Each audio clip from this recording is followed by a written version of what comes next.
이 시간 우리 예레미야 4장에서 6장 시편 14편을 우리 함께 읽었습니다.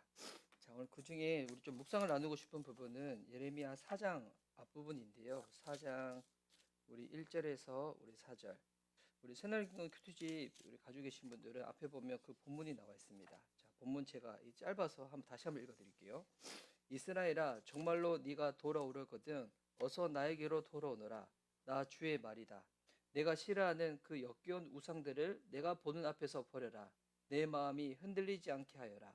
네가 주님의 살아계심을 두고 진리와 공평과 정의로 서약하면 세계 만민이 나 주를 찬양할 것이고 나도 그들에게 복을 베풀 것이다.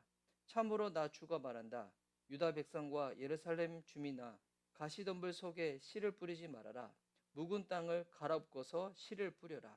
유다 백성과 예루살렘 주민아, 너희는 나 주가 원하는 할례를 받고 너희 마음에 포피를 잘라내어라. 그렇지 않으면 너희의 악한 행실 때문에 나의 분노가 불처럼 일어나서 너희를 태울 것이니 아무도 끌 수 없을 것이다. 자, 오늘 이 부분입니다. 예레미야 4장 1절에서 4절 이 부분 나눌 건데, 자, 이 부분은 읽더라도 지금 하나님께서 이 남유다 백성들에게 회개를 원하시는구나, 이 부분을 알 수가 있죠. 이때는 그 어느 왕 시대였냐면 남유다의 요시야 왕 시대였거든요. 이제 좀 성경을 좀 이렇게 잘 모르신 분들은 이스라엘이 북이스라엘과 남유대로 이렇게 분열하고 난 다음에 북이스라엘은 722년에 아시리아에 의해 가지고 멸망을 당하고, 그리고 남유다는 BC 586년에 바벨론에서 멸망을 당합니다. 근데 요시야 왕은 그래도 이 남유다에 있었던 왕들 중에서는 나름 이 선한 왕이었거든요. 하나님 보시기에 평가가 괜찮은 왕이었는데, 근데 이 요시야 왕 죽고 나서 나머지 세 왕이 와요. 그 세 왕이 요아스, 요야긴, 그리고 요야김, 그리고 마지막이 시드기야. 그러니까 지금 이 예레미야는 거의 왕을 네 번이나 경험한 거예요. 근데 이때는 이 요시야 왕 때입니다. 요시야 왕 때 하나님께서 이 예레미야 선지자를 통해서 백성들에게 말씀하시는 거예요. 회개하라고. 근데 우리 신앙생활 하다 보면 회개에 대해서 얼마나 많이 말을 듣습니까? 근데 회개에 대해서 많은 성도님들이 오해들을 많이 가지고 있습니다. 일단 어떤 오해를 가지고 있는가? 회개하면 일단 마음이 되게 무겁습니다. 그리고 약간 정죄받는 느낌이 있죠. 그리고 내가 이 회개를 잘 하지 않아 가지고 하나님 지금 나한테 이렇게 벌 주신다라는 오해도 가지고 있습니다. 근데 이제 일단은 회개에 대한 여러 가지 많은 오해들이 있지만, 일단 첫 번째 오해는 뭐냐면 회개하면 나아져야 되잖아요. 회개하면 나아져야 되는데 내 회개를 하는데 나아지지 않는다. 그 말은 이제 이 회개가 지금 무언가 잘못됐다는 거죠. 그러니까 가짜 회개라는 거예요. 가짜 회개니까 여전히 어떻게 돼요? 물론 우리가 완벽하지 못하니까 죄의 영향으로부터 완전히 벗어날 수는 없지만, 가짜 회개는 뭐냐면 하더라도 아무런 마음의 이 변화가 없이 또 똑같은 짓을 반복을 하는 거예요. 뭐가 문제일까요? 우리의 회개를 받으시는 하나님이 능력이 없어서 그런 걸까요? 아니면 우리가 회개를 잘못해서 그런 걸까요? 우리가 하는 그 회개가 가짜 회개이기 때문인 거예요. 그럼 가짜 회개는 뭐냐면 단순한 형식적인 회개인 것입니다. 오늘 이 예레미야 1장에서 4절 보면 하나님이 우리에게 말씀하신 게 뭐냐면 마음의 진실한 변화를 원하는 거예요. 그래서 이것을 할례를 빗대 가지고 지금 말씀을 하고 있죠. 할례를 빗대서 보니까 우리 4절에 너희는 나 주가 원하는 할례를 받고 너희 마음의 포피를 잘라내어라. 자, 포피를 잘라내는데 할례는 이 이스라엘 백성들이 남자들이 이 성기에 이 포피를 자르는 거잖아요. 근데 지금 하나님은 어디에 포피를 잘라라고요? 마음의 포피를 잘라라는 거예요. 여러분, 회개는 마음의 진실한 변화, 내면의 할례, 내면적으로 받는 할례가 회개라는 것입니다.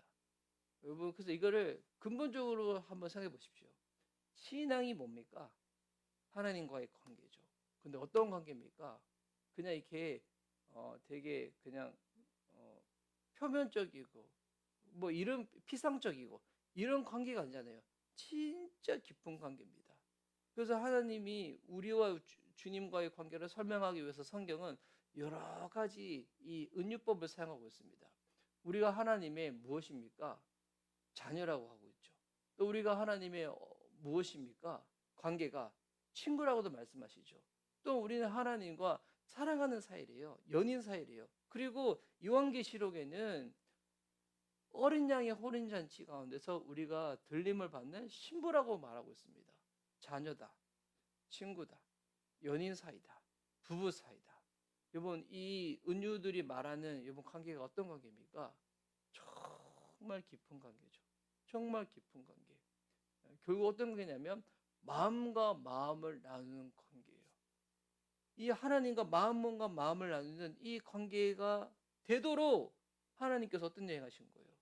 예수 그리스도가 십자가에 죽으신 거예요.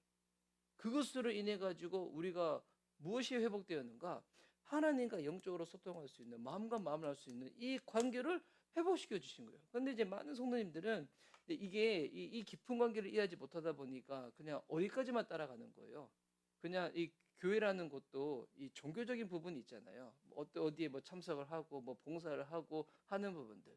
근데 이게 마음과 마음이 소통되지 않는 상태에서 하다 보면 형식적인 부분만 딱 매게 되거든요. 물론 어떤 사람은 이 형식적인 부분들, 일을 통해서 사람과 관계도 넓어지게 되고 하나님과의 관계도 알아가는 그런 부분들도 없지 않아 있겠지만, 근데 여러분, 만약에 주님과의 관계 가운데서 이 내면적으로 영적으로 소통하고자 하는 이 부분에 대해 가지고 알지 못하고 이해하지 못하고 경험하지 못하다 보면 평생 교회를 다니더라도 주님이 어떤 분인지 모르시는 분도 많이 있어요.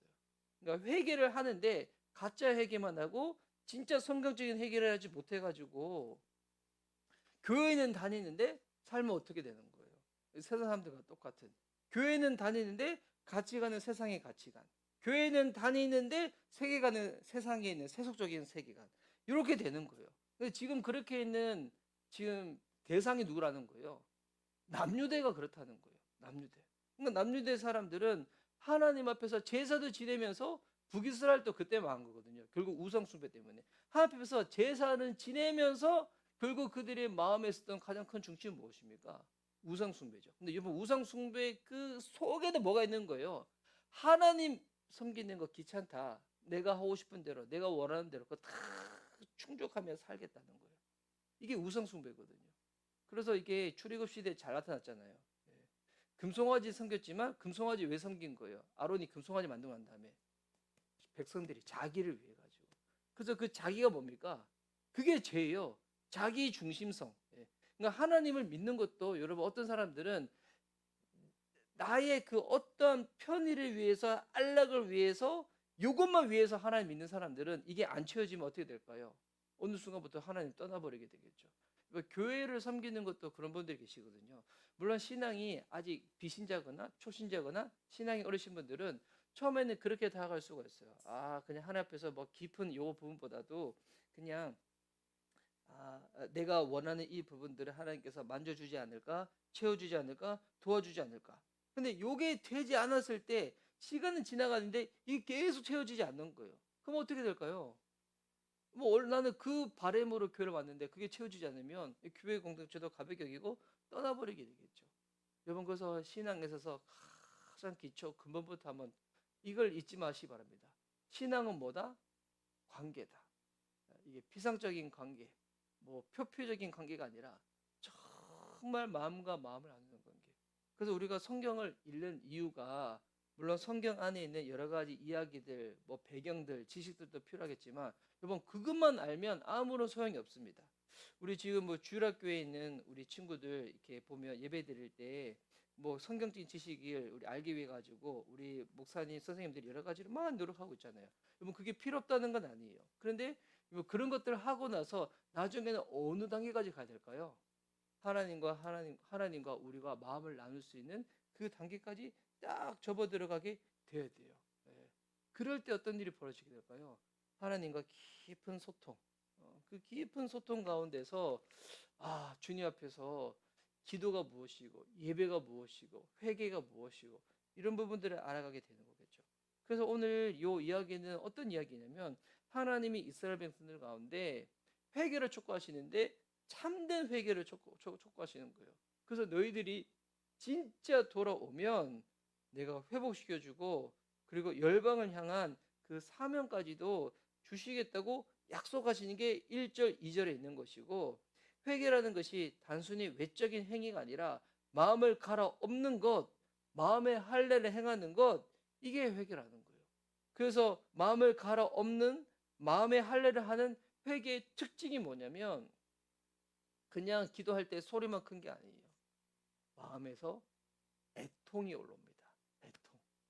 나의 죄로 인한 그 애통이 올라오게 돼요. 내가 주님보다 내가 다른 것들 가운데 마음이 뺏김으로 말미암아서 우리 주님이 얼마나 서운하셨을까, 안타까우셨을까. 이 마음에서부터 올라오는 이 애통. 예.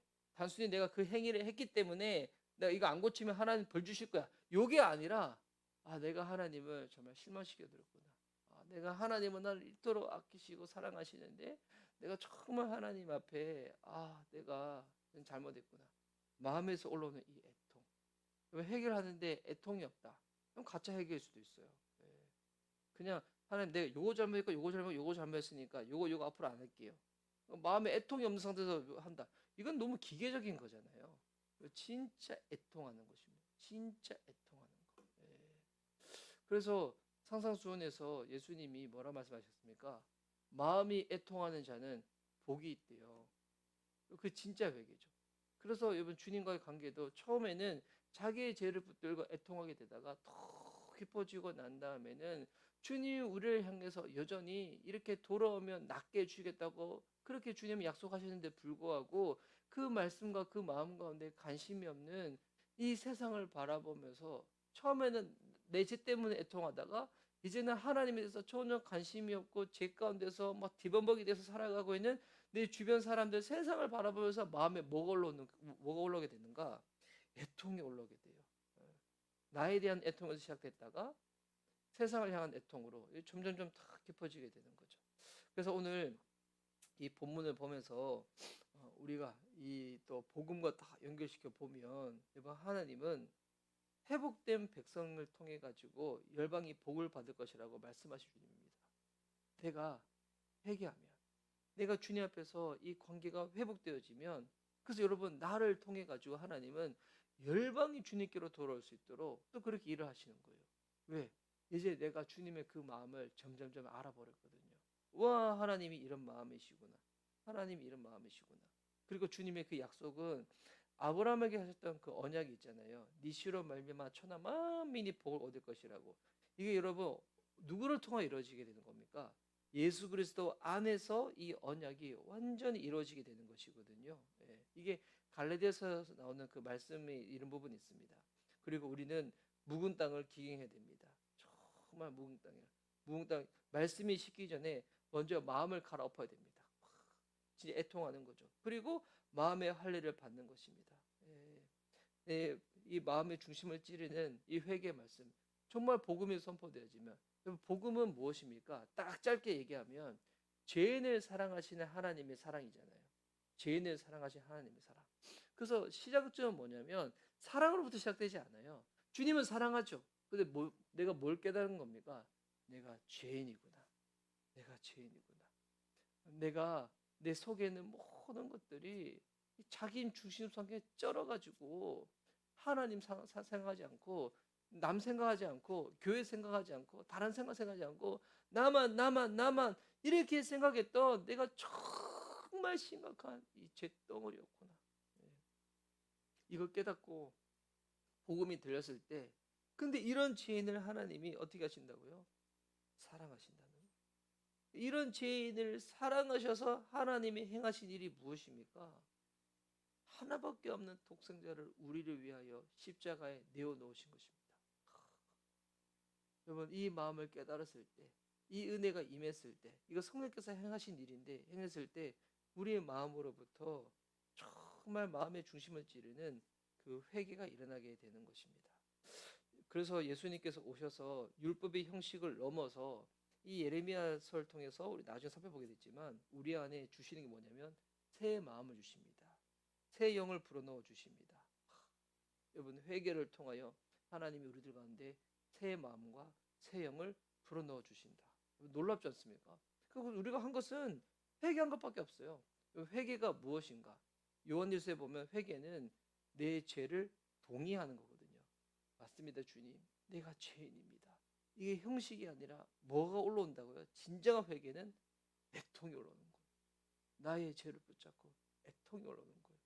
주님, 내가 주님 앞에서 이런 죄인이군요.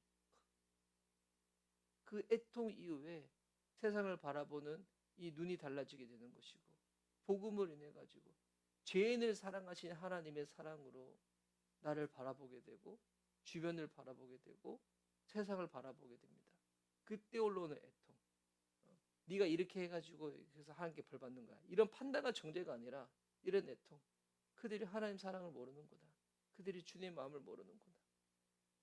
나도 주님의 그 사랑을 용납받았는데 그 사랑 모르는 세상 사람들 바라보며 주변 사람들 바라보며 마음에 애통이 올라오는 거죠. 그런 자들 가운데 주님은 계속 주님의 그 마음을 부으시고 우리의 마음을 더욱더 부드럽게 만들어 가시면서 하나님의 그 마음으로 살아갈 수 있도록 우리를 탁 붙잡아 주시는 겁니다. 지금 내가 기도한데도 불구하고 내 주변에 아무 일도 일어나지 않는다라고 여기시는 분들이 있다면 여러분 이렇게 이해하시면 좋을 것 같습니다. 주님이 지금 내 마음 가운데 주님의 그 마음을 알 수 있도록 나를 더욱더 애통케 만들어가는 가정이라고. 여러분 그게 복된 겁니다. 마음이 애통하는 자는 복이 있나니. 여러분 오늘 이 본문을 통해서 우리 각자의 삶을 뒤돌아보면서도 내가 지금 붙잡고 애통해야 될 영역이 어디 있는지 오늘 성령께서 깨닫게 하시고 말씀해 주시면 첫 시작은 여러분 주변으로부터 시작되지 않습니다. 나로부터 시작됩니다. 나의 이 부분을 붙잡고 주님 앞에 애통하며 그리고 진짜 애통하다 보면 처음에는 하나님이 이거 나 안 고치면 이렇게 벌 주시는가 그게 아니라고 했죠. 회복시켜 주시는지 우리를 다시금 그 약속의 그 성취가 이루어지는 것 가운데서 우리의 삶을 통하여 이루어가시는 주님. 오늘 그 주님 경험하며 주님 앞에서 시작하며 나갈 수 있는 저와 여러분 우리 미션 리바이벌교회 지체들 될 수 있기를 예수님의 이름으로 축복합니다. 이 시간 우리 기도하도록 하겠습니다.